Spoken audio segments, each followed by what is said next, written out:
Here at 1690 AM WVON. Right now, I have the distinct pleasure of having three very successful black men live here in the studio. I know a lot of folks have heard about them. Post 3 of Perseverance, products of your requirement. The mission I kind of introduced to you the last hour, and the mission is to empower and inspire young black men to work towards their goals by giving them a blueprint and resources for success, and in doing so, redefine the portrayal of the black male. Their story is absolutely incredible. You can check them out at www.thepostofp3.com. But in the meantime, let me get them on these microphones. I have Brother Max in the building, Brother Pierre, as well as Brother Joe. Gentlemen, welcome to City Cure this evening. Yes, sir. Thank you. Appreciate it. Three brothers. Absolutely incredible. And it's no hyperbole when I say that.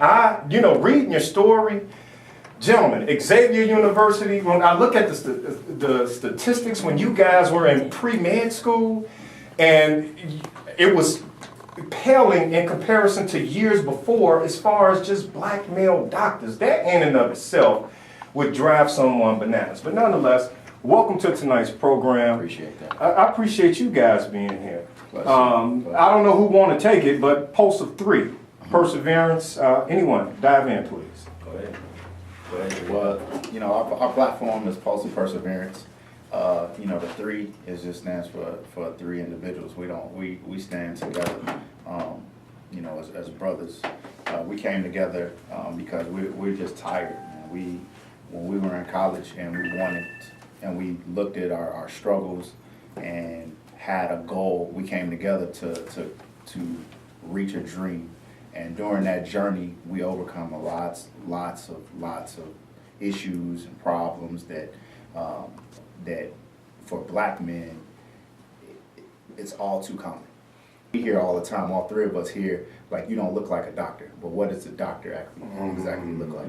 So our mission and our goal is to reinvent or to redefine, rather, the negative stereotype of the young black male.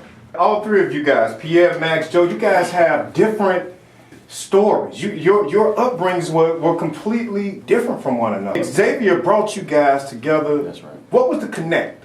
So I think the biggest connect was, number one, realizing that when we first got to Xavier, we were all struggling, right?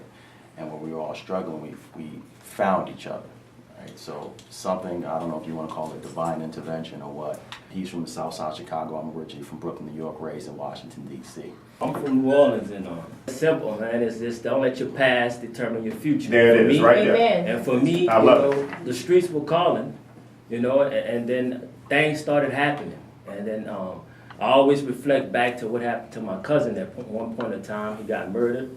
He got shot 9 times, and that was mainly a changing point for my life. And then when I started redirecting myself, I was in the library, and I met them. And the important thing about it is they look like me, they act like me, they was true to what they were doing, and they said they welcomed me in. And then that second floor, I still remember the second floor of the library. That's right. That became our home. And we just been this whole time, we just been supporting each other. Now mind you, that's 19 years ago. Yeah. ThePulseOfP3.com is the website. Guys, and again, I'm just going to throw questions out, and either of you, y'all, please just take it. Your perseverance, everything that you guys have gone through, many young African-American males and females, they don't see this. Right. How do you reach those? Not the people you get, because I know you guys had a great event yesterday, at the school. I kind of, okay, well, they're there. What about the other ones? The ones who, how do we get to those? So here's the thing, and we kind of touched upon this at the event we had yesterday at the Champs mentoring program. Yeah. At this point, at this point in history and time, right, we can't continue to allow the 5 or 6 o'clock news define who we are. So when I say that, I mean this. We have the advent and the advent of technology. And what technology means is that we can start telling our own stories. We don't have to sit behind, like Pierre said, these big homes and these nice cars, drive and act like the problems don't still exist. And what I'm tired of is basically having to feel like I have to defend actions for our community, when in reality what we need to start doing is showing not only our community but the world, like, yes, we're out here, you can actually go on and do great things and not have to feel like you have to have one choice, that choice being either entertainment to entertain others or be a sports figure. So going down to Xavier, I didn't even know what a periodic table was. I was not prepared at all. We made a commitment at that point that if he didn't know it, I didn't know it. And if he knew it, we all better know it. And we're not leaving until we get these points. And we drilled each other in the library every single day. And the MCAT was a major hurdle that all three of us had to get by. Wow. It put us 2 years off our course. From Xavier, historically Black College University, to being the only black kid in my medical school class, to being the first black male resident in my program's history. So trust me, it's been hurdles and obstacles all the way through. Originally, I wanted to be a neurosurgeon. I love it. At that time, I didn't even see that was even possible. I didn't know no doctors. Only doctor I knew was probably my pediatrician. That was it. Max and Pierre would say, when people see me, I'm the same. They said, man, I don't see you as no. I wouldn't think you're a doctor. And just like he said, well, what does a doctor look like? Mm-hmm. Because at the end of the day, I'm on the grind. I'm studying. I'm up early in the morning reading. So I'm doing those things to stay above, to stay ahead. And that struggle becomes real because as a black man, you have to continue to educate yourself. We're three individuals. We're trying to do whatever we can.